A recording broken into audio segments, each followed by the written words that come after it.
తెలుగు శ్రోతలందరికీ నమస్కారం అండి. మన అలనాటి కథలు ఎవర్ గ్రీన్ స్టోరీస్ ఛానల్కి మీ అందరికీ స్వాగతం. ఒక రాత్రి కథ ధారావాహిక వింటున్నామండి. రచన శ్రీమతి హేమంత గారు. ఇక ఆలస్యం చేయకుండా మనం కథలోకి వెళ్ళిపోదామండి.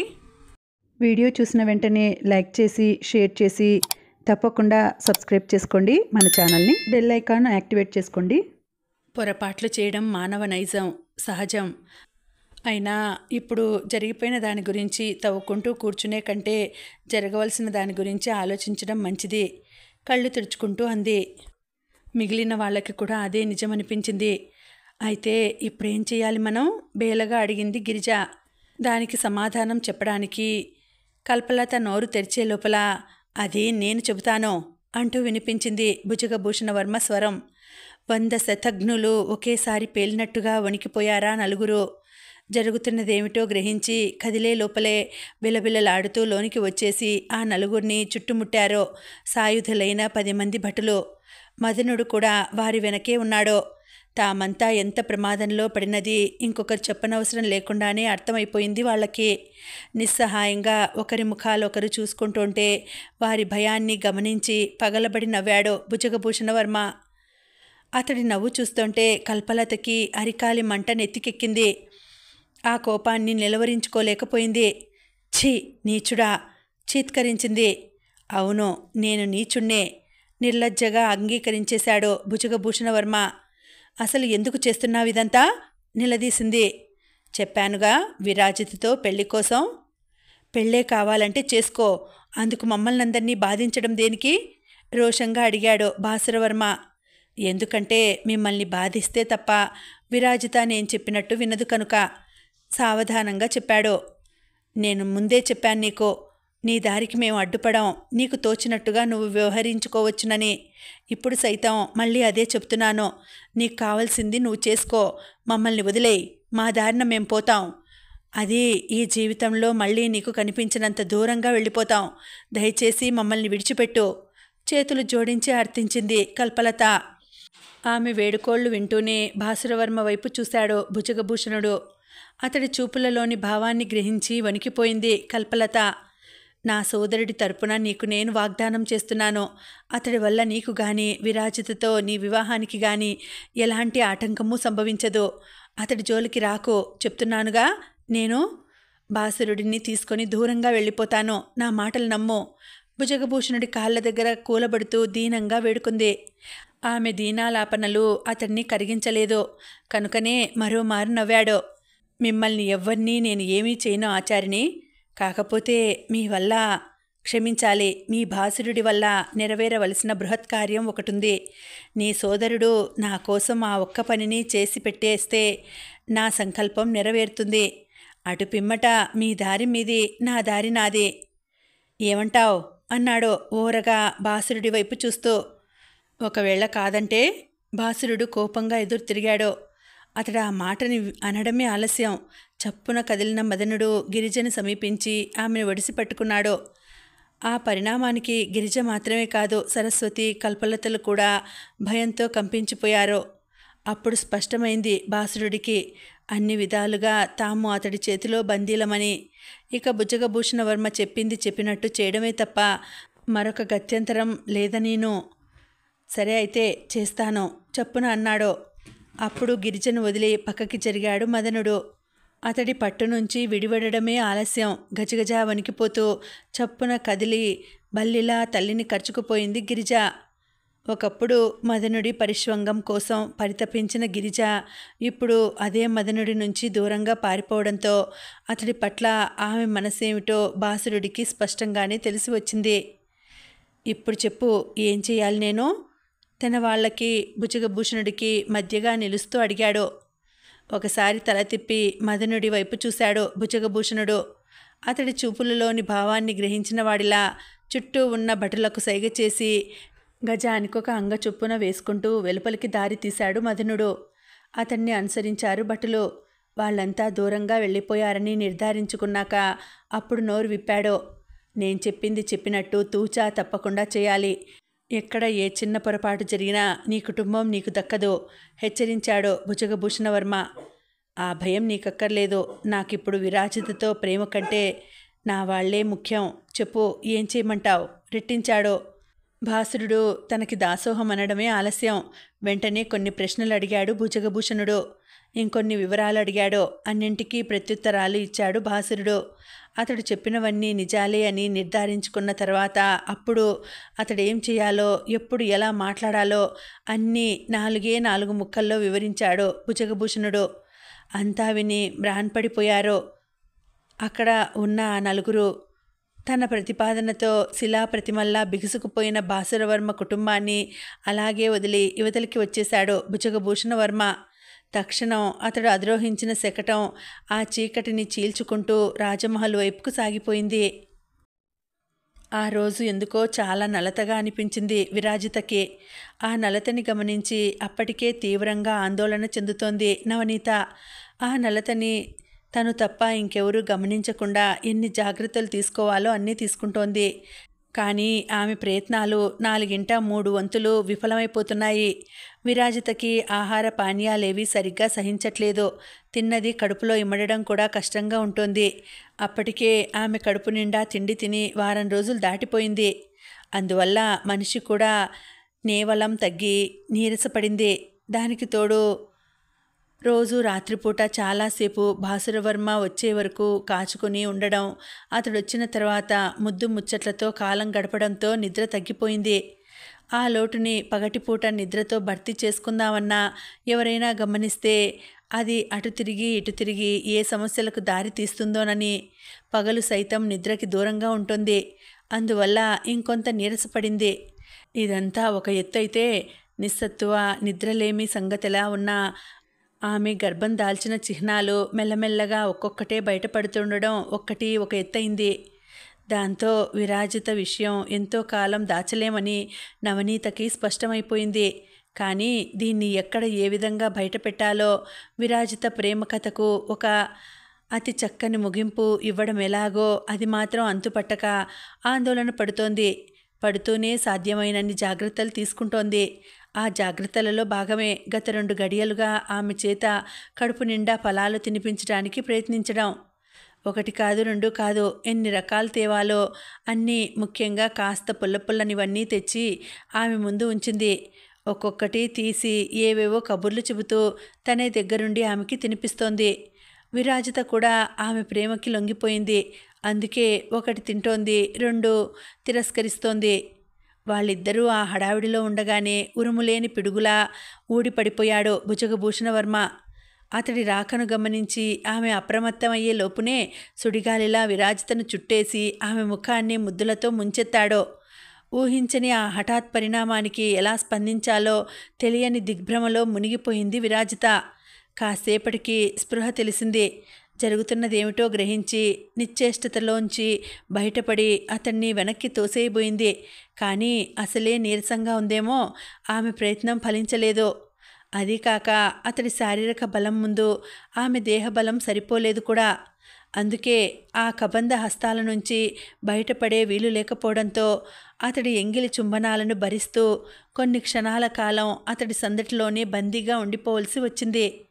కాసేపటికి ప్రేమోద్వేగం తగ్గినవాడిలా ఆమెను వదిలి దూరంగా జరిగాడు.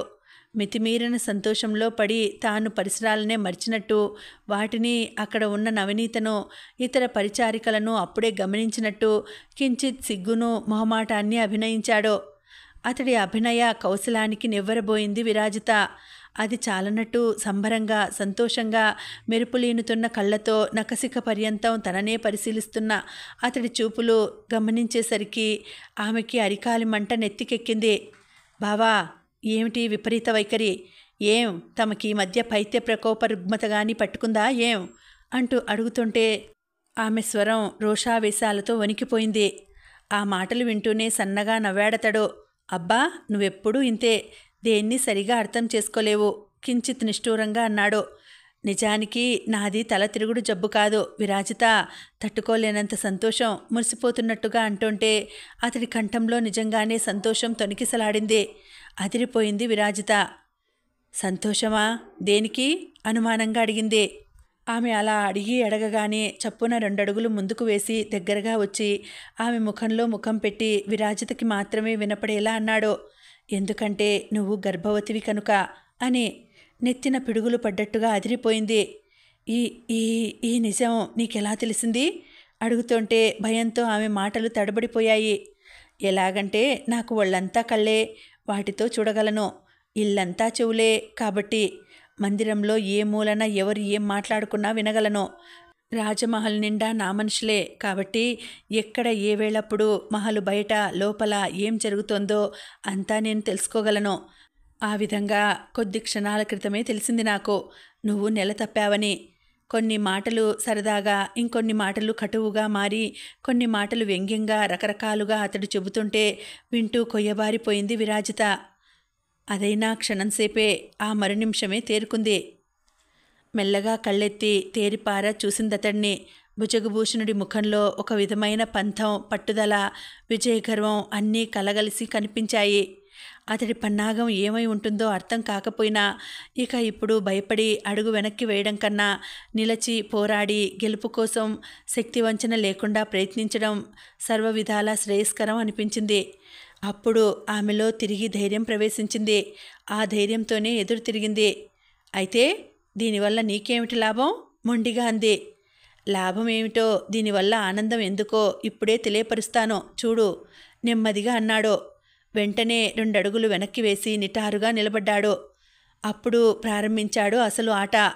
నువ్వు ప్రస్తుతం గర్భవతివా కాదా? ఈసారి అందరికీ వినబడేలా గట్టిగా అడిగాడు. అలా అడుగుతున్నప్పుడు అతడి స్వరం మందిరం మొత్తం మార్మోగింది. వింటూ ఒకరి ముఖాలొకరు చూసుకున్నారు. చుట్టూ ఉన్న పరిచారికలు కొందరైతే చాటుమాటుగా నోళ్లు నొక్కుకున్నారు. అంతటినీ చూస్తుంటే పరిస్థితి విషమిస్తున్నట్టుగా తోచడంతో గిర్రున వెనుతిరిగి బయటికి పరుగు తీసింది నవనీత, దయాకర వర్మకి విషయం చెప్పి అతన్ని పిలుచుకురావడానికి. కను చివరల నుంచి ఆమె కదలికలు గమనించినా భుజగభూషణుడు లక్ష్య పెట్టలేదు. నిజానికి అతడికి కావాల్సింది కూడా అదే. అందరూ రావడం, అందరి ముందు విషయం వెల్లడి కావడం. అందుకే మరోసారి నిలదీశాడు. నిజం చెప్పు అంటూ. అవునో దిక్కులు పిక్కటిల్లిపోయేలా అతడి కంటే గట్టిగా బదులిచ్చింది విరాజిత. ఎప్పుడైతే గుట్టుగా దాచాల్సిన విషరం బట్టబయలు చేశాడో అప్పుడే మొండి ధైర్యం వచ్చేసింది ఆమెకి. నిజానికి అతనలా అడగ్గానే ఆమె భయపడిపోతుందనుకున్నాడు. బెదిరిపోయి కాళ్ల బేరానికి దిగితే అప్పుడు బాసురుడి ప్రాణాలను ఎరగా పెట్టి ఆమెను తన గుప్పెట్లో బిగిద్దామనుకున్నాడు. కానీ అవతలి వాళ్ళు భయపెట్టినప్పుడు యువతలి వాళ్ళు భయపడితే అప్పుడు ఎదుటి వాళ్ళు ఏ ఉద్దేశంలో ఉన్నారో అది నెరవేరుతుంది. ఎవరు ఏమన్నా భయపడకుండా నిలబడినప్పుడే ఎంతటి మంత్రాంగమైనా బెడిసి కొడుతుంది. ఇప్పుడు అదే జరిగింది. ఆమె దేనికి జంకకుండా అంత త్వరగా అంత ధైర్యంగా నిజాన్ని అంగీకరించేసరికి కంగు తిన్నాడు. తను అనుకున్నదొకటి, అక్కడ జరుగుతున్నది ఇంకొకటి అయ్యేసరికి ఒక్క క్షణం తికమకపడ్డా అంతలోనే సర్దుకున్నాడు. కథ, సంభాషణలు ఇవన్నీ తను అనుకున్నట్టు సాగకపోయినా దీనికి ముగింపు మాత్రం ఖచ్చితంగా తన చేతుల్లోనే ఉంది కనుక కాస్త ధైర్యంగా నిలదొక్కున్నాడు. ఇందుకే విరాజిత నేను ఇంత సంతోషంగా నీ వద్దకు పరిగెత్తుకొచ్చింది. ఇప్పుడింతకీ నా సందేహం ఏమిటంటే, ఇంత జరిగింది కనుక ఇక ఈ విషయం మామగారికి తెలియపరచుదామనుకుంటున్నాను. దానికి నీ అనుమతి కోరదామనే వచ్చాను అన్నాడు గబగబా. అప్పుడు అవగతమైందామెకి అతడు తనని బెదిరిస్తున్నాడని. సరిగ్గా అదే సమయంలో హుటాహుటిన అక్కడికి చేరుకున్నాడు దయాకర వర్మ. ఏం జరుగుతోంది ఇక్కడ ఆదుర్దాగా అడిగాడు. అప్పటికే అతడి ముఖం నిండా ఆందోళన అలుముకుంది. విరాజిత నోరు తెరిచి ఏదో అనే లోపల చటుక్కున తనే అనేశాడు భుజగభూషణ వర్మ. చిన్న తప్పిదం జరిగిపోయింది మామగారు అంటూ. ఏమిటది విస్మయంగా ప్రశ్నించాడు. ఏమిటంటే ఏం చెబుతాం, మీ ముద్దుల పట్టి ప్రస్తుతం గర్భవతి చప్పున చెప్పింది అప్పుడే అక్కడికి చేరుకున్న త్రిపుర. తన చెవులను తానే నమ్మలేకపోయాడు దయాకర వర్మ. నీకెలా తెలుసు? కళ్ళల్లో నిప్పులు రాలుతుండగా త్రిపుర వైపు తిరిగి కోపంగా అడిగాడు. వెంటనే ఆమె భుజగభూషణుడి వైపు చూసింది. అతడు విరాజిత వైపు చూశాడు. చెప్పండి బావగారు, నా వైపు చూస్తారేం? నేను గర్భవతిని అన్నారుగా, ఎలా అయ్యానో, ఎవరి వల్ల అయ్యానో అది కూడా తమరే స్వయంగా చెప్పండి వెటకారంగా అంది విరాజిత. ఆమె అలా అనడానికి కారణం అతడు బాసురవర్మతో తనకు గల సంబంధాన్నే బయట పెడతాడన్న వెర్రి భ్రమలో ఉండడమే. వాస్తవానికి రేపో మాపో ఈ నిజం తనే తండ్రికి చెబుదామని అనుకుందామే. అందుకు తగిన సమయం కోసం ఎదురు చూస్తోంది. ఇంతలో ఆడబోయిన తీర్థం ఎదురైనట్టుగా భుజగభూషణుడే స్వయంగా తెర మీదకి వచ్చేసరికి ఎలా అయితేనేం తను అనుకున్నదే జరుగుతోంది కనుక ఈ సందర్భాన్ని వినియోగించుకొని భాసురవర్మతో జరగవలసిన తన వివాహానికి మార్గం సుగమం చేసుకుని తండ్రి ఆమోదం పొందాలని నిర్ణయించుకుంది. కనుకనే బెదురు మాని ధైర్యంగా తండ్రి ముందు నోరు విప్పింది. అయితే ఆమె ఆ మాటల్ని ఏ ఉద్దేశంతో అన్నా కుట్రలు కుతంత్రాల్లో ఆరితేరిపోయిన భుజగభూషణవర్మ మాత్రం వాటిని తన వ్యూహానికి రాచబాటలుగా చేసుకున్నాడు. విరాజిత గర్భవతి కావడానికి కారణం నేనే అన్నాడు తప్పు చేసిన వాడిలా తలదించుకుంటూ. మిన్ను విరిగి మీద పడ్డట్టయింది విరాజితకి. తను ఆశించిందొకటి అతడు అంటున్నది మరొకటి అయ్యేసరికి కాళ్ల క్రింద భూమి కదిలిపోయి తనందులో కూరుకుపోతున్న భ్రమ కలిగింది. అవును మామగారు, విరాజితని నేనిష్టపడుతున్నాను. ఎలాగూ వరసైనది. అందుకే ఆమెతో ఉన్న చనువు కొద్దీ ఇంకాస్త చొరవ చేశాను. ఫలితమే ఈ గర్భం. ఈ పొరపాటులో సింహభాగం నాదే.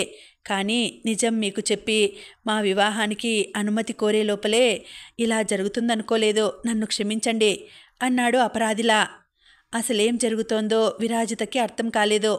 అర్థమైన మరుక్షణం కంఠనాళాలు చిట్లిపోయేలా ఆమె నుంచి వెలువడిందొక పొలికేక. అబద్ధం! ఈ పిండానికి కారకుడు ఇతడు కానే కాదు, నా బాల్య స్నేహితుడు భాసురవర్మ అంటూ కొన్ని లిప్తల కాలం అక్కడ కాలం గాలి రెండూ స్తంభించిపోయినట్టయ్యాయి. సూది మొన క్రింద పడినా వినవచ్చేంత నిశ్శబ్దం అలుముకుంది. దయాకర వర్మ వంటి కొందరిలో ఎంతో ఆందోళన, ఏదో అయోమయం. అసలు కళ్ల ముందు జరుగుతున్నది చెవులతో వింటున్నది నిజంగా నిజమేనా అన్నంత అపనమ్మకం. త్రిపుర భుజగభూషణవర్మ వంటి ఇంకొందరిలో వేడుక చూస్తున్న సంతోషం. ఇదంతా గమనిస్తూ దయాకర వర్మ ఇక నిలవరించుకోలేకపోయాడు. అమ్మా విరాజిత, ఏమిటమ్మా ఇదంతా అడుగుతుంటే అతడి స్వరం దుఃఖంతో వణికిపోయింది. తండ్రి అడగడమే తడవుగా ఒక్క పరుగున వెళ్ళి అతడి గుండెలలో తలదాచుకుని బోరుమంది. విరాజిత ఆ క్షణంలో అంతకు మించిన ధైర్యం, ఆలంబన అక్కడ మరొకటి కనిపించలేదు ఆమెకి. ఏమిటమ్మా, ఏమిటి గందరగోళం? అసలేం జరిగింది? కూతురి తల మీద చెయ్యి వేసి నిమురుతూ అనునయంగా అడిగాడు.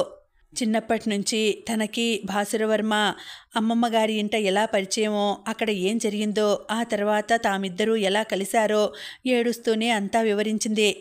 నేను వివాహం అంటూ చేసుకుంటే అతన్నే చేసుకుంటాను. నా సర్వస్వం అతడే. కావాలంటే అతన్ని పిలిపించి అడగండి అసలు ఇదంతా నిజమో కాదో. అంతేకాదు, ఈ భుజగభూషణుడు ప్రతి రేయి ఉండేది ఉంటున్నది నగరు వెలుపల ఉండే వెలయాలు సౌదామిని గృహంలో, కానీ మన రాజమహల్లో కాదు. ఇలాంటి మనిషి నా కడుపున పిండం పడడానికి కారకుడెలా అవుతాడు? కాబట్టి ఆ సౌదామిని కూడా పిలిపించండి. నిజానిజాలన్నీ తేలిపోతాయి. కొరకొర భుజగభూషణున్నే చూస్తూ ఆవేశం, ఆవేదన కలగాపులగమైన స్వరంతో అరిచేసింది. విరాజిత చెప్పడమే తరువాయి. అటు భాసురవర్మకి ఇటు సౌదామినికి కూడా వర్తమానాలు వెళ్ళాయి. వార్తలందిన మరుక్షణమే బయలుదేరి హుటాహుటిన రాజమహల్కు చేరుకున్నారా ఇద్దరు. విరాజిత, దయాకర వర్మ, నవనీత, త్రిపుర, భుజగభూషణవర్మ, మదనులతో సహా అందరూ సమావేశ మందిరానికి చేరుకున్నారు. దయాకర వర్మ రాగానే అభివాదం చేశాడు భాసురవర్మ. సెలవివ్వండి, నన్నెందుకు పిలిపించారో వినయంగా అడిగాడు. నువ్వు విరాజితను వలచావట నిజమేనా?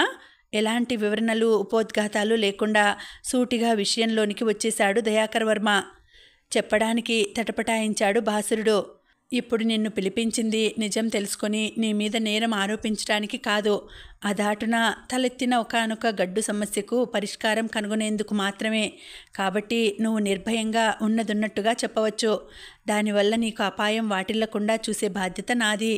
దయాకరుడు ధైర్యం చెప్పడంతో ఒకసారి విరాజిత వైపు చూశాడు. పర్వాలేదు, నిర్భయంగా చెప్పు అన్నట్టుగా సైగ చేసిందామే. అవును అన్నాడు ముక్తసరిగా.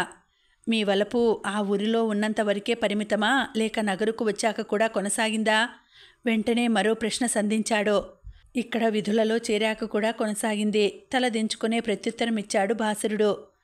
మీరిద్దరూ రోజూ రాత్రిపూట రహస్యంగా కలిసేవారట నిజమేనా? ఆరా తీశాడు దయాకరుడు. ఒక్క క్షణం మౌనంగా ఉండిపోయాడు భాసురుడు. అతడు చెప్పబోయే సమాధానం కోసం ఆతృతగా ఎదురు చూస్తోంది విరాజిత. అయితే 2 లిప్తలు గడిచినా అతడు మాట్లాడే ప్రయత్నం చేయకపోవడంతో విరాజితలో ఆందోళన కలిగింది. కూర్చున్న ఆసనం మీద నుంచి ఆదుర్దాగా లేవబోతుంటే చప్పున ఆమె భుజాల మీద చేతులేసి నొక్కడం ద్వారా ఆ ప్రయత్నాన్ని వారించింది నవనీత. ఆమె ప్రయత్నాలను ఊరకంట గమనించి అప్పుడు పెదవి కదిపాడు. నేను విరాజితను ప్రాణప్రదంగా వలిచిన మాట వాస్తవం. ఒకరోజు రాత్రి నేను ఆమెను కలిసి కొంతసేపు మాట్లాడిన మాట వాస్తవం. కానీ ఆ తర్వాత విరాజిత ఎన్ని మార్లు సందేశాలు పంపించినా నాకు మాత్రం ఎందుకో మహలుకి రావడం కుదరక రాలేదు చెప్పాడు. తను వింటున్నది నిజమో కాదో విరాజితకి అర్థం కాలేదు. అర్థమైన మరుక్షణం అసలు ఎదురుగా నిలబడి మాట్లాడుతున్నది తన బాసురుడేనా లేక ఆ రూపంలో ఉన్న ఇంకెవరైనానా?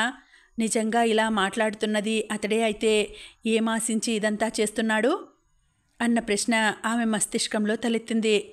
అసలిది బాసురుడి పనేనా లేక దీని వెనుక భుజగభూషణుడి బెదిరింపులు కానీ ఉన్నాయా అనుకుంటుంటే మళ్ళీ వెంటనే వినిపించింది దయాకర వర్మ కంఠం. మరి రోజు రాత్రిపూట మీరిద్దరూ కలవలేదా అంటూ. తన జీవితానికే మలుపులాంటి ఆ ప్రశ్నకి అతడు ఏం చెబుతాడా అన్నట్టుగా చప్పున అతడి వైపు చూసింది విరాజిత. క్షణక్షణానికి ఆమెలో ఉద్విగ్నత పెరిగిపోతోంది. లేదు చప్పున అన్నాడతడు. అతని మాటలకి భూనభోంతరాలు ఏకమైన భావన కలిగింది విరాజితకి. భుజగభూషణుడు మాత్రం ఆమెను చూసి కళ్ళెగరేశాడు. వింటున్నావా అన్నట్టుగా. మరి నువ్వు రోజూ వస్తున్నావని తనని కలుస్తున్నావని విరాజిత చెబుతోంది.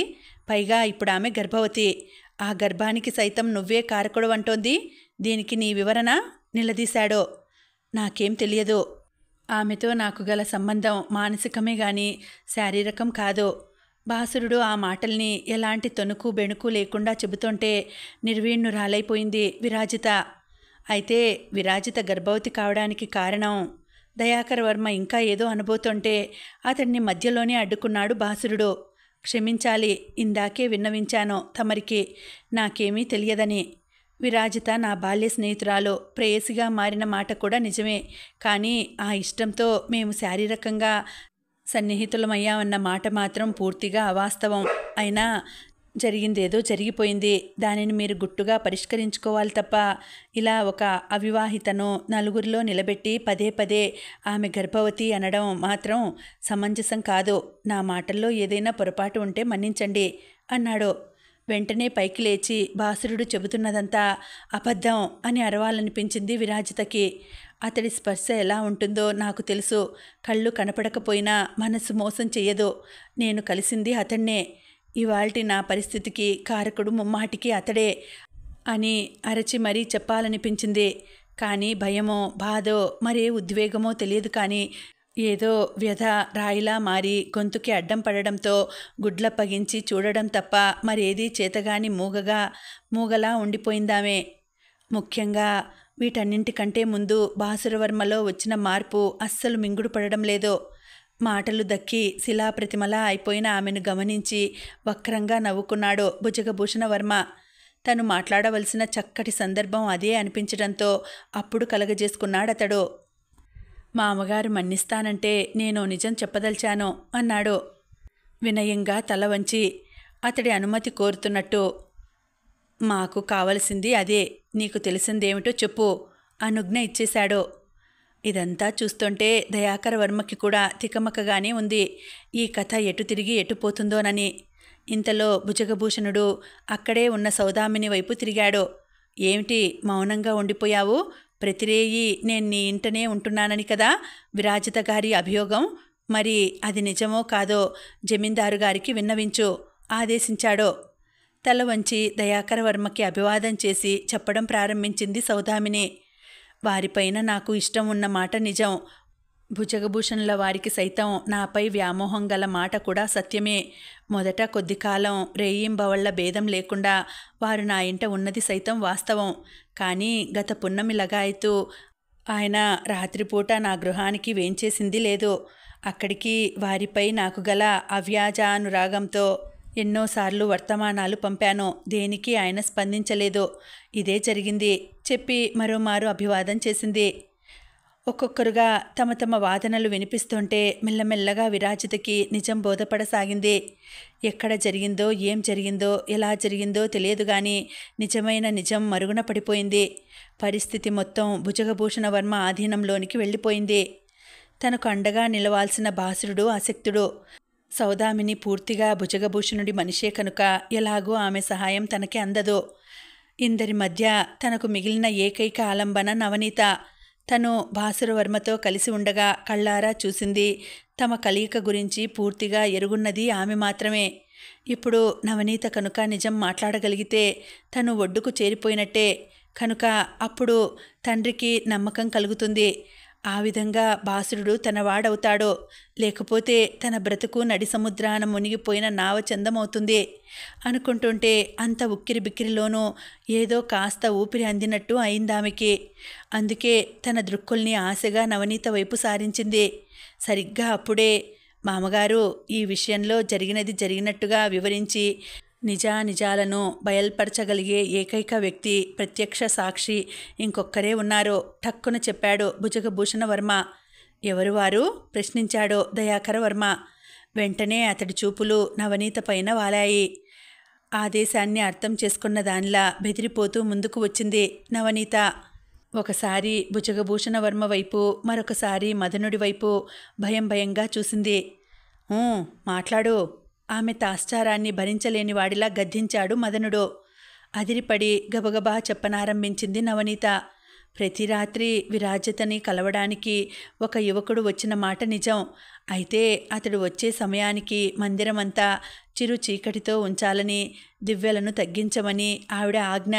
కనుక నేను అదే చేసేదానిని.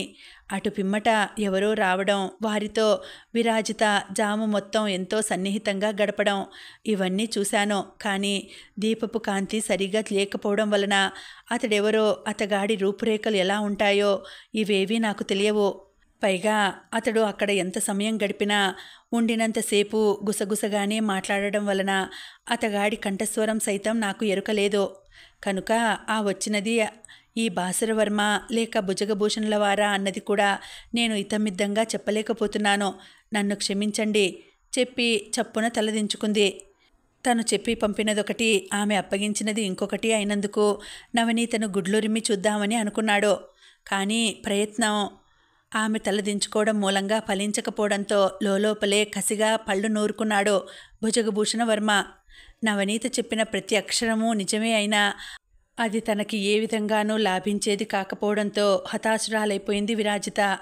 ఎంతో అనుభవం, అంతకు మించిన వయసు ఉన్న దయాకర వర్మ కూడా ఇవన్నీ వింటూ అయోమయానికి లోనయ్యాడు. ఒకవైపు విరాజిత మాటలను బట్టి ఆమె భాసురవర్మను అమితంగా ఇష్టపడుతోందని తెలియకనే తెలుస్తోంది. మరోవైపు విరాజిత అంటే తనకు ఇష్టమే, కానీ ఆమె ప్రస్తుత సమస్యకు తను కారణం కాదంటున్నాడు భాసురుడు. అసలు దీనికంతటికీ కారణం తానే అని భుజగభూషణ వర్మ అంటున్నాడు. కానీ అందుకు విరాజిత అంగీకరించట్లేదు. అటు చూస్తే అసలు అతగాడు తన సదనం దగ్గరికే రావట్లేదని సౌదామిని చెబుతోంది. అటువంటప్పుడు ప్రతిరేయి భుజగభూషణుడు ఎక్కడికి వెళ్ళినట్టు? ఆ చీకటిలో ఎవరిని చేరినట్టు? నవనీత సైతం విరాజితను కలిసింది ఖచ్చితంగా ఫలానా అని చెప్పలేకపోతోంది. ఇదంతా చూస్తుంటే భాసురవర్మ విరాజిత ఒకరినొకరు ఇష్టపడ్డారు. విరాజితను భుజగభూషణుడు ఇష్టపడుతున్నాడు. కానీ అతడంటే విరాజితకి చాలా విముఖత. కనుకనే మాయోపాయంతోనో మరో రకంగానో అతడు విరాజితను లొంగదీసుకొని ఉండి ఉంటాడు. అయితే అతడంటే ఉన్న అయిష్టత వలన విరాజిత ఆ నిజాన్ని అంగీకరించలేక భాసురుడే తన సమస్యకు కారణమని భావిస్తూ ఉండి ఉండవచ్చు. లేదు, ఇందుకు కారణం భుజగభూషణుడే అని తెలిసినా భాసురుడిపై ఉన్న ప్రీతితో నిజం తెలియనట్టు నటిస్తూ భుజగభూషణుడు కాదని బుకాయిస్తూ ఎలాగైనా భాసురవర్మని వివాహం చేసుకోవాలని ఆలోచిస్తూ ఉండి ఉండవచ్చు. వాస్తవానికి మనసుతో చేసిన తప్పు కంటే శరీరంతో చేసిన తప్పుకే ఎక్కువ ప్రాధాన్యం ఇవ్వాలి. కనుక విరాజిత శారీరకంగా సంగమించింది భుజగభూషణుడితోనే అయితే ఆమె వివాహం అతడితో జరగడమే సమంజసం అనిపించింది దయాకర వర్మకి.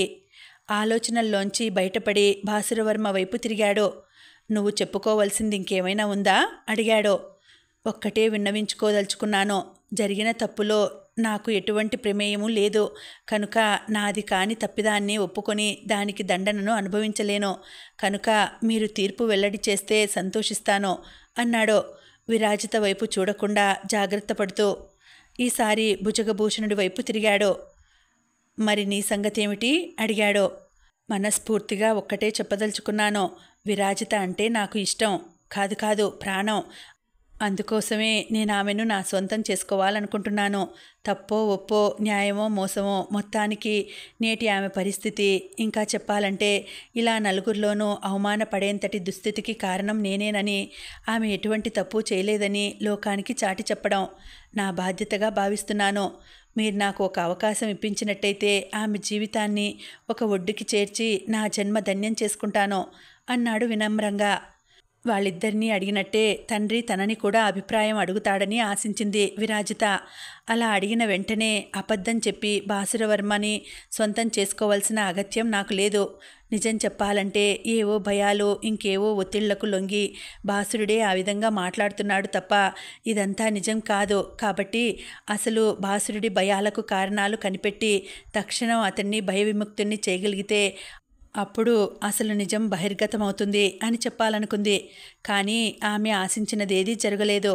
ఎందుకంటే ఈ విషయంలో విరాజిత పక్షపాత బుద్ధితో వ్యవహరిస్తోంది కనుక ఆమె చెప్పేది వినాల్సిన అగత్యం లేదని దయాకర్ వర్మ అభిప్రాయం. అందుకే అటు బాసురవర్మ ఇటు భుజగభూషణుడు చెప్పింది మాత్రమే విని ఒక నిర్ణయానికి వచ్చేశాడు. కూతురి అభిప్రాయం తెలుసుకోకుండా ఇతరులు చెప్పినదే నిజమని నమ్ముతూ ఆ క్షణంలో అతడు తీసుకున్న నిర్ణయం ఆమె తలరాతనే మార్చేసింది. ఫలితమే విరాజిత వివాహం భుజగభూషణ వర్మతో. కాసేపు ఆలోచించి తనలో తానే ఇంకొన్ని తర్క వితర్కాలు సాగించి తుదకు దయాకర్ వర్మ నిర్ణయించినది ఏమంటే, ఎటు నుంచి ఎలా చూసినా రుజువులు సాక్ష్యాలను బట్టి తర్కించిన విరాజిత పరిస్థితికి కారణం పగలు రేయి రాజమహల్లో యథేచ్ఛగా తిరగగలిగే అవకాశం గల భుజగభూషణ వర్మే అవ్వాలి తప్ప మహలు బయట నుంచి పహారాన్ని దాటుకుని లోపలికి రావాల్సిన ఒక సాధారణ ఉద్యోగి బాసురుడు అయ్యే అవకాశం లేదు.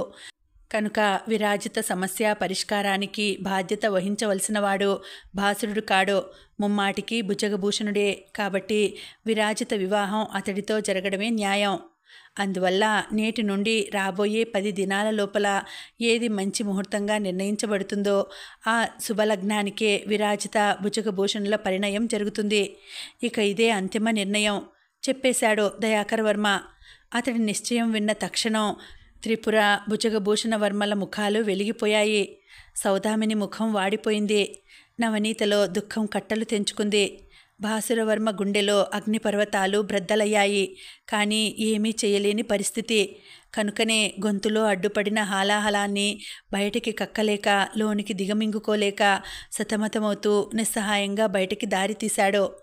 అక్కడ ఏ భావము లేకుండా మిగిలిపోయింది విరాజిత మాత్రమే.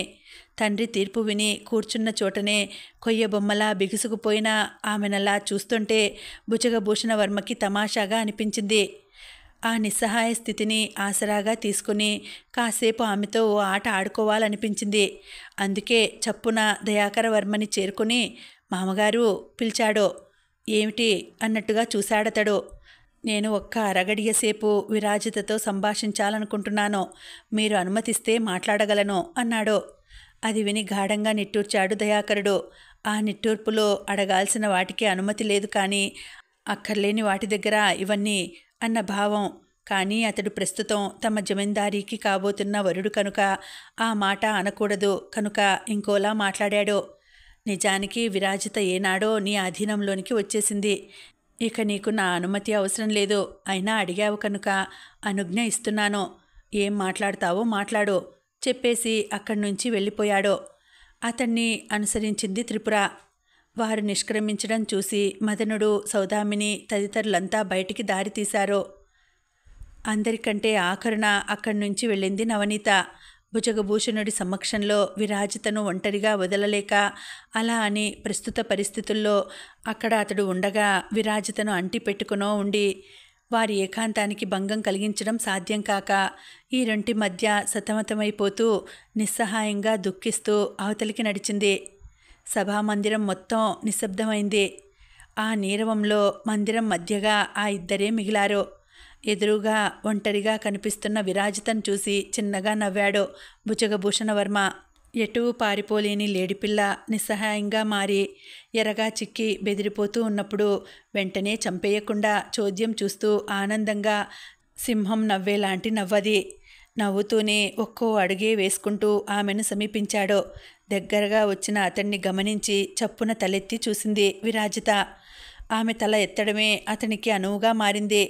ఆ సందర్భాన్ని చక్కగా వినియోగించుకున్నాడతడు. ఎత్తిన ముఖాన్ని ఎత్తినట్టే పట్టి అరచేతులతో బంధించి అలాగే దగ్గరకు లాక్కొని గట్టిగా ఆమె ఎర్రని పెదవులని ఒత్తిపట్టి కొన్ని లిప్తల తర్వాత వదిలాడు. తను ఏం చేసినా ఎంత మాత్రం ప్రతిఘటించకుండా ఉదాసీనంగా ఉండిపోయిన విరాజితను అలాగే విడిచిపెట్టి గిర్రున వెనుతిరిగి పెద్ద పెద్ద అంగలు వేసుకుంటూ అక్కడి నుంచి కదిలాడు. అప్పుడు అర్థమైంది ఆమెకి, తను మనిషే, తనది మనసే, కానీ దేనికి ఏ విలువ లేదు. ఇప్పుడు తనది అనుకున్నది మొత్తం భుజగభూషణుడి ఆధీనంలో ఉంది కనుక ఇక తన ఇష్టాయిష్టాలతోనూ తన నిర్ణయాలతోనూ అభిప్రాయాలతోనూ అతడికి పని లేదు. అతడు ఏం చేయాలనుకుంటే అది చేస్తాడు, ఎలా వ్యవహరించాలనుకుంటే అలాగే వ్యవహరిస్తాడు.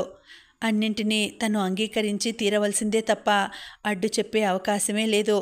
తనిప్పుడు పరాజిత, పూర్తిగా పరాధీన, ఖచ్చితంగా చెప్పాలంటే జీవన్మృతురాలు అంతే అని.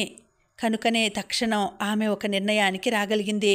ఒక్కో అంగా వేసుకుంటూ క్రమంగా తనకి దూరమవుతున్న భుజగభూషణుడిని రెప్పవాల్చకుండా చూస్తూ క్షణం క్రితం తన పెదవులపైన అతడు అంటించిన తడిని నాలుకతో లోపలికి లాక్కుంది.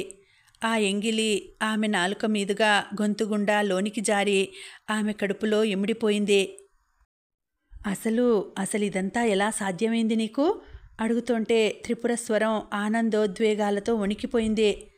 అంతా తమరి చలవే అత్తగారు, వంగి ఆమెకి నమస్కరిస్తూ వినయంగా అన్నాడు భుజగభూషణవర్మ. అంటే? అర్థం కానట్టు అడిగింది. అంటే ఏమిటో చెబుతాను వినండి. మీకు గుర్తుందా, ఒకరోజు విరాజిత గదిలోనికి వెళ్ళి తలుపులు బిడాయించుకుని 2 రోజులైనా తెరవలేదు. చెప్పడం ఆపి ఆమె ముఖంలోనికి చూశాడు. గుర్తొచ్చింది. పల్లవపురం జమీందారు పెళ్లిచూపులకు రాకుండా వెనుదిరిగినప్పుడు కదూ? ఉత్సాహంగా అంది. అవును, అప్పుడే ఆ సందర్భంగా తమరు విరాజిత కోసం కంటికి మంటికి ఏకధారగా ఏడ్చారు. పైగా 2వ రోజు సువర్ణవల్లిని నమ్మించేందుకుగాను మీరు నా చేతులు పట్టుకుని ఏదో విధంగా విరాజిత గది తలుపులు తెరవడానికి ప్రయత్నించమంటూ ప్రాధేయపడ్డారు. అవునవును, లేకపోతే ఆ ముసల్ది సవతి తల్లినని నన్ను సందేహించడం మొదలుపెట్టింది. అందుకే ఆవిడ ముందు అలా నాటకమాడాను అక్కసుగా అంది. కానీ మీరు ప్రదర్శించినదంతా నిజమేనని భ్రమపడి ఆ రోజు రాత్రి నేను విరాజిత మందిరంలోనికి ప్రవేశించడానికి దారులు వెతుకుతుండగా ఆమె శయనమందిరపు గవాక్షం తలుపు తెరుచుకొని కనిపించింది. దాంతో తాడు సహాయంతో పైకి ఎగబాకి ఆ కిటికీ గుండా లోనికి చేరుకున్నాను. తీరా వెళ్ళాక విరాజిత కంటే ముందు ఆమె చిత్రించిన వర్ణచిత్రాలు అగుపించాయి. చూద్దును కదా, ఎవరో యువకుడివి. అతడి రూపం ఆమె మదిలో ఎంతో బలంగా నాటుకుని ఉంటే తప్ప ఒక అవివాహిత, ఒక యువకుడు ఎదురుగా లేకపోయినా అతడి చిత్రాలను వివిధ కోణాలలో చిత్రించలేదు. కనుకనే అనుమానం కలిగి అందులో ఒక చిత్రపటాన్ని తీసుకుని యువతలికి వచ్చేశాను. దాన్నెలా తేవడంలో నా ఉద్దేశం ఏమిటంటే, అతగాడు సామాన్యుడైతే వాడిని తెచ్చి విరాజితకి ఇచ్చి వివాహం జరిపించి ఆ విధంగా ఆమె ఆదరాభిమానాలు చూరగొనాలని. అలా చేస్తే ఆమె భర్తతో పాటు మనకి లోబడి ఉంటుందని. అందుకే అతడి కోసమే సువర్ణవల్లికి కాపలాగా వెడుతున్నట్టు నటించి ఆ ఊరికి వెళ్ళాను. కానీ అప్పటికే ఆ కుటుంబం ఊరు వదిలి మరో చోటుకి పయనమయ్యారు. వారి సంగతి అనుచరులకు అప్పగించి నేను తిరిగి వచ్చేశాను. కానీ అనుకోని పరిస్థితుల్లో విరాజిత సామీప్యం నాలో కొత్త కొత్త ఆశలని పుట్టించి తద్వారా నా ఆలోచనలనే మార్చేసింది. దాంతో భాసురవర్మ అడ్డు తప్పించి ఎలా అయినా ఆమెను నా స్వంతం చేసుకోవాలన్న పట్టుదలని పుట్టించింది. దాంతో నా ప్రణాళికలు, వ్యూహాలు అన్నీ మారిపోయాయి. అది లగాయతూ నా ఆటలు, ఎత్తుగడలు అన్నీ విరాజితని వశం చేసుకునే దిశగానే సాగాయి. తెలివిగా కల్పలతను ముందు ఇక్కడికి రప్పించి విరాజితలో కొత్త ఆశలు కల్పించాను. బాసురుడిని ఉద్యానవన అధికారిగా నియమించి ఆమె ప్రేమకు కొత్త ఊపిర్లూదాను. వలపు మైకంలో చిక్కుకున్న ఇద్దరికీ ఎలాంటి పహారా అడ్డు రాకుండా ఉండేటట్టు చూసుకున్నాను. ఊహించినట్టే ఇద్దరూ ఏకమయ్యారు. ఆమె గర్భవతి అయింది. ఆ తర్వాత కథ మీకు తెలిసిందే అన్నాడు మరింత వినయంగా. అయితే విరాజితకి కలిగిన ఆ గర్భం నా వల్ల కాదు, బాసురుడి వల్లనే. మరి అలాంటప్పుడు నువ్వు ఆమెను వివాహం చేసుకోవడం కేవలం ఈ జమీందారీ మొత్తం గుప్పెట్లోకి రావడం కోసం. అసలు ఇంత తతంగం జరిపి విరాజితను వాడెవడికో అప్పగించి వాడి రుచి చూసిన దాన్ని నువ్వు భార్యగా స్వీకరించడం ఎందుకో నాకు నచ్చట్లేదు. అయినా ఇక్కడ నీకు ఎదురు చెప్పేవాళ్ళు ఎవరున్నారు కనుక ఇదంతా చేసే బదులు నువ్వే ఆమెను ఏదో విధంగా బలవంతాన లొంగదీసుకోవలసింది. ఆ తదుపరి కథను నేను నడిపించి ఉండేదాన్ని కించిత్ కోపంగా అంది. కుట్రలు కుతంత్రాల్లో ఆరితేరిపోయిన వాడిని మీరు నాకు తెలివితేటలు నేర్పాలా ఏమిటి? అయినా ఆ ప్రయత్నాలు కూడా చేశాను. అయితే విషాహారం మెడలో వేసుకుని తన ఒంటి మీద నా చెయ్యి పడిన మరుక్షణం దాన్ని నోట పెట్టి కొరకడానికి సిద్ధపడింది. ఆ క్షణంలో ఒక మగాడిగా నాకు రోషం ముంచుకు వచ్చి శపథం చేశాను. నేను ఆమెను గర్భవతిని చేసి మరీ వివాహమాడతానని. కానీ ఎన్ని విధాలుగా ప్రయత్నించినా దానిలో గెలుపు సాధ్యం కాదని తెలిసిపోయింది. అందుకే భాసురుడిని వినియోగించి వారు కలుస్తున్నది చెవిన పడినా విని విననట్టు ఊరుకున్నాను. ఆమె గర్భవతి అని తెలిసిన వెంటనే దాన్ని నాకు అనుకూలంగా మార్చుకొని పావులు కదిపాను. ఎందుకంటే ప్రేమబంధం చాలా గట్టిది. ఎంతో బలమైన కారణం ఉంటే తప్ప తెగనిది. ఆ బంధం బలంగా ఉన్నంతకాలం విరాజిత మనసు నా వైపు తిరగదు.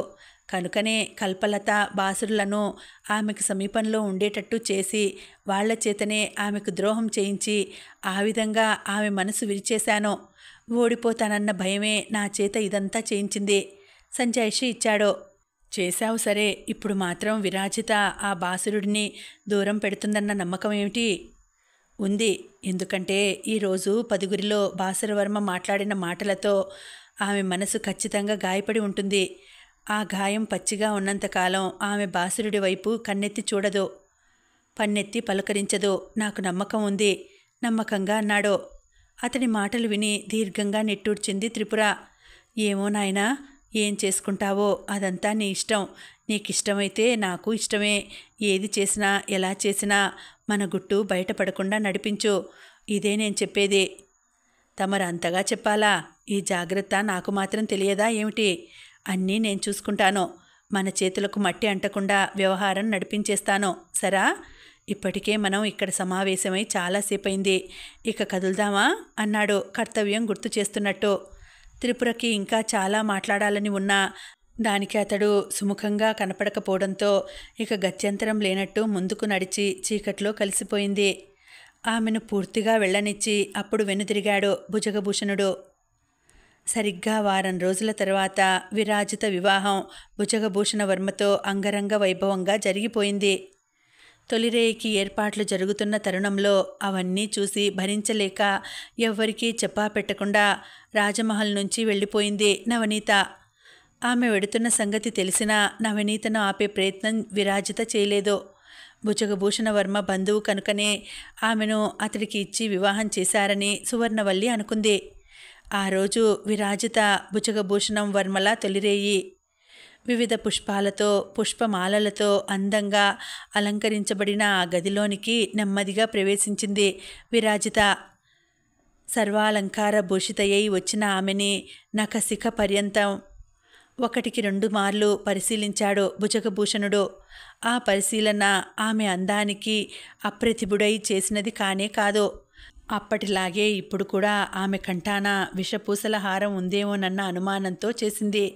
ఎన్ని మార్లు ఎంత నిశితంగా చూసినా విరాజిత మెడలో ఆ హారం కనపడకపోవడంతో అప్పుడు హాయిగా ఊపిరి పీల్చుకొని మెల్లగా ముందుకు కదిలి ఆమెను సమీపించాడు.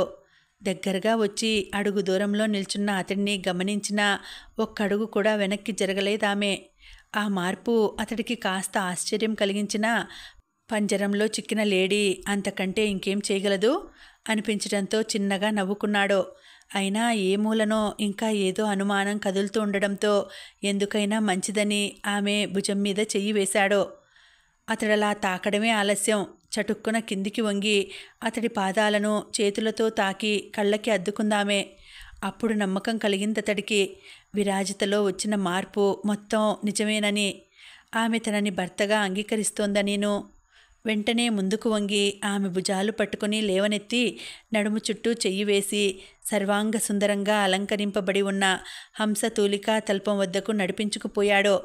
దేనికి అభ్యంతరం చెప్పలేదామె. తల్పం దగ్గరికి చేరుకున్నాక అప్పుడడిగాడు, పాదాల దగ్గర మోకరిల్లావు సరే, మరి తొలిరేయి తాగవలసిన పాల సంగతి ఏమిటి అని. అతడు కోరడమే తడవుగా ఆ పక్కనే చెక్కపీటపై ఉన్న పాల పాత్ర తీసి అతడికి అందించబోయింది. ఆత్రంగా వాటిని అందుకోబోతూ అంతలోనే ఏదో శంక పొడసూపడంతో ఆఖరి నిమిషంలో ఆగిపోయాడతడు. అతడి చర్యకి ఆమె కళ్ళల్లో ఒక్క క్షణం నిరాశ కదలాడి చప్పున మాయమైంది. ఇప్పుడు పాలెందుకులెద్దు, ముందు నీ అందాల విందు ఆరగించి ఆ తర్వాత ఆ విందు సంగతి ఆలోచిస్తాను చెబుతూనే ఆమెను దగ్గరికి తీసుకున్నాడు. నిరాకరించలేదామె. ఆమె చేతిని తన చేతిలోకి తీసుకుని పెదవులకి ఆనించుకున్నాడు. పాలైతే వద్దుగాని నీ చేత్తో ఏవైనా ఫలాలు తినిపించరాదు గోముగా అడిగాడు. సున్నితంగా అతన్ని విడిపించుకుని పక్కకు తిరిగి పల్లెరంలో కనిపిస్తున్న ఫలాల్లోంచి ద్రాక్ష గుత్తిని అందుకుందామే. నెమ్మదిగా కళ్ళెత్తి భుజగభూషణవర్మ వైపు చూసింది. కళ్ళు విప్పార్చుకుని ఆమెనే గమనిస్తున్నాడతను. ఆ చూపుల్లో ఆడదాని మెడలో తాళి పడగానే ఇంత మార్పు ఎలా వస్తుంది? దాన్ని కట్టినవాడు ఎలాంటివాడైనా సరే మంత్రాల సాక్షిగా 3 ముళ్ళు వేసి 7 అడుగులు నడిచిన మరుక్షణం నుంచి అతడు ఆమె పాలిట దైవంగా మారిపోతాడు కాబోలు అన్నంత విస్మయం. విభ్రమంగా తననే చూస్తున్న అతన్ని చూసి నవ్వి నవ్వనట్టుగా నవ్విందామె. నవ్వు నిర్లిప్తత కాని భావంలోనే గుత్తి నుంచి ద్రాక్షపండు తుంచింది. దాన్ని తన నోటికి అందిస్తుందని భావించిన అతడు కొద్దిగా ముందుకు వంగి నోరు తెరవబోయాడు. అంతలో దాన్ని చటుక్కున తన నోట్లో వేసేసుకుంది విరాజిత. వేసుకుంటూనే దిగ్గున తల్పం మీద నుంచి లేచి 2 అడుగులు వెనక్కి వేసి తల క్రిందకి వంచుకొని కాలి బ్రటనవేలిని నేలకి రాస్తూ నిల్చుంది. అప్పుడు స్పష్టమైంది అతడికి, ఆమె తనకి ఫలాలను నోటికి అందించేందుకు సిద్ధంగానే ఉంది, కానీ వాటిని చేతితో అందించదు అని. అసలే అతడు రసికుడు, అటుపైన ఆమె కవ్వింత. అందుకే ఇక జాగు చేయలేకపోయాడు. చప్పున తల్పం దిగి 1 అడుగు ఆమె వైపు వేయసాగాడు. అది గమనించి విరాజిత కూడా 1 అడుగు వెనక్కి వేయసాగింది. 4 లిప్తల కాలం సాగిన ఆ సరసాల సయ్యాట 5వ లిప్తలో ఆగిపోయింది. వెనకడుగులు వేస్తున్న ఆమెకి గోడ అడ్డు తగలడం వల్ల. అది చూసి అదోలా నవ్వాడతడు. ఆ నవ్వులో ఇప్పుడెక్కడికి పోతావ్ అన్న అర్థం. ఆమె కూడా నవ్వింది. నిజమే, దొరికిపోయాను అన్నట్టుగా. అతడు ముందడుగులు వేస్తుంటే క్రమంగా ఇద్దరికీ మధ్య ఉన్న దూరం తరిగిపోయింది. ఆమె అతడి చేతులకి దొరికిపోయింది. ఇక క్షణం కూడా ఆలసించలేని వాడిలా చప్పున ఆమె ముఖాన్ని అరచేతుల్లో బంధించి దగ్గరికి లాక్కున్నాడు. ఆమె నోటిలో ఉన్న ద్రాక్ష పండును తన నోటిలోనికి లాక్కున్నాడు. ఆమె పంటి కింద పడి సగం నలిగిపోయిన ద్రాక్ష అతడి పంటి క్రిందకి చేరి పూర్తిగా ఛిద్రమైంది. నమిలిన వెంటనే తీయని ద్రాక్షరసంతో పాటుగా ఇంకేదో రుచి కూడా చిరుచేదుగా తగిలిందతడి నాలుకకి. విరాజితని అందుకునే హడావిడిలో ఉన్న అతడు ఆ రుచిని లక్ష్య పెట్టకుండానే ద్రాక్షని మింగేశాడు. అంతే, గొంతులో భగ్గుమంది. అప్పుడొచ్చిందతడికి సందేహం. గొంతులో మంట గురించి ఆలోచిస్తూనే కళ్ళెత్తి విరాజిత వైపు చూశాడు. అయోమయంలో పడినట్టుగా ఉన్న అతడి వైఖరి గమనించి ఆమె నవ్వుతోంది. ఆ క్షణంలో ఆమె కళ్ళల్లో అదో రకం మెరుపు. ఆమె నవ్వులో విజయానికి చేరువైన ఆనందం. అన్నింటినీ మించి ఆమె ముఖంలో అదో రకమైన పైశాచికత్వం.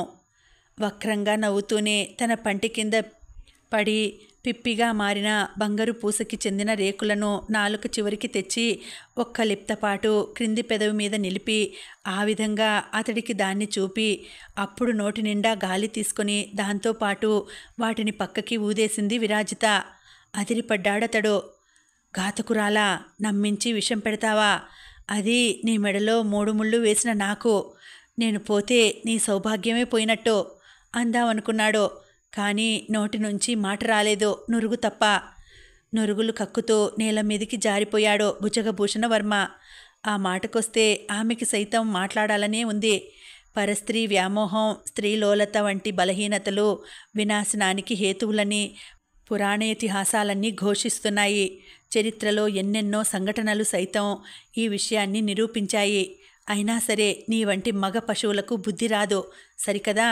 కనిపించిన ప్రతి అతివతో కామకేలి జరపడమే పెద్ద రసికతగానూ పురుషత్వంగానూ భావించడం ఒక జబ్బుగా మారింది.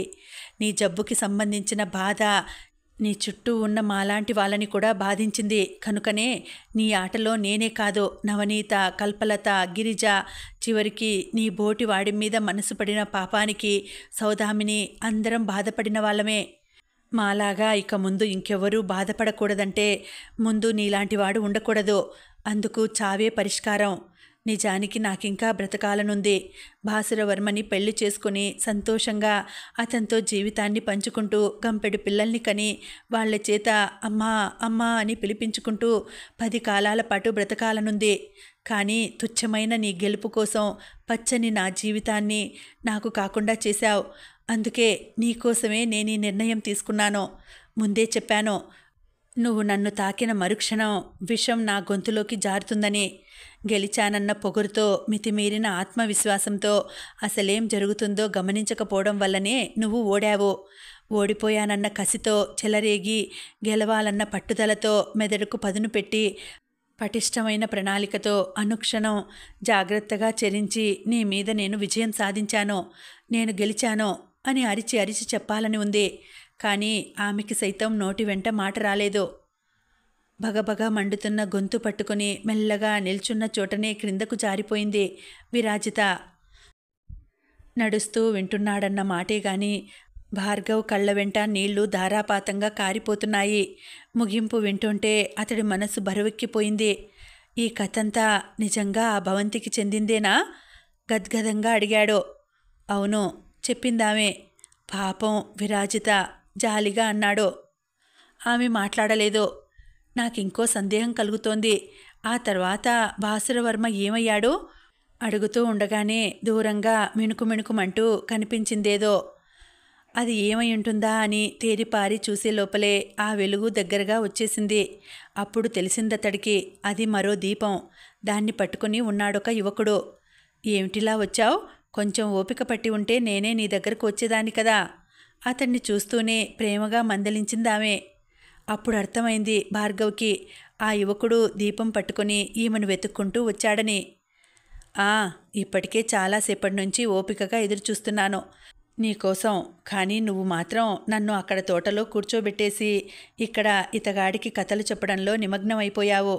నిష్ఠూరం చేశాడు. నేను ఇతడికి చెబుతున్నది విరాజిత భాసురవర్మల ప్రేమకథ చెప్పి నవ్విందామే. అది విని అతడు నవ్వాడు. వాళ్ళిద్దరినీ చూస్తూ అసంకల్పితంగా తను నవ్వాడు భార్గవ్. అది సరే, నేనడిగిన దానికి జవాబు చెప్పనే లేదు నువ్వు. ఇంతకీ ఆ తర్వాత భాసురుడు ఏమైనట్టు? మరోసారి రెట్టించాడు. అది విని వెంటనే కథ చెబుతున్న దీపం యువతి వైపు తిరిగాడా యువకుడు. అదేమిటి విరాజిత, ఆ తర్వాత భాసురుడు ఏమయ్యాడో నువ్వు ఇతడికి ఇంకా చెప్పలేదా? ఆశ్చర్యంగా అడిగాడు. ఆ పేరు వింటూనే అదిరిపోయాడు భార్గవ్. ఏమిటి, ఈమె విరాజిత అంటుంటే అతడి గొంతు కీచుమంది. అవును, ఇంకో విషయం ఏమిటంటే నేనే భాసురవర్మని. విరాజితకి భుజగభూషణుడితో పరిణయం నిశ్చయమైన రోజే నేను కుటుంబంతో సహా ఆ నగరును వదిలి వెళ్ళిపోయాను. జరిగిన పొరపాటుకు చింతిస్తూ గిరిజ ఆత్మహత్య చేసుకోబోయింది. అయితే ఆమె తీసుకున్న విషాన్ని కక్కించి ఆమెను కాపాడుకునే ప్రయత్నంలో వాడిన ఔషధాల ప్రభావం వల్ల గిరిజకి అసంకల్పితంగానే గర్భపాతమైంది. ఆ తర్వాత మా కథంతా తెలిసిన ఒక విశాల హృదయుడు గిరిజను కోరి వివాహం చేసుకున్నాడు. భార్య మరణించి ఒంటరివాడైన మరో పుణ్యాత్ముడు కల్పలతను చేపడతానని అడగడంతో అక్కయ్యను అతడికే ఇచ్చి కళ్యాణం జరిపించాను.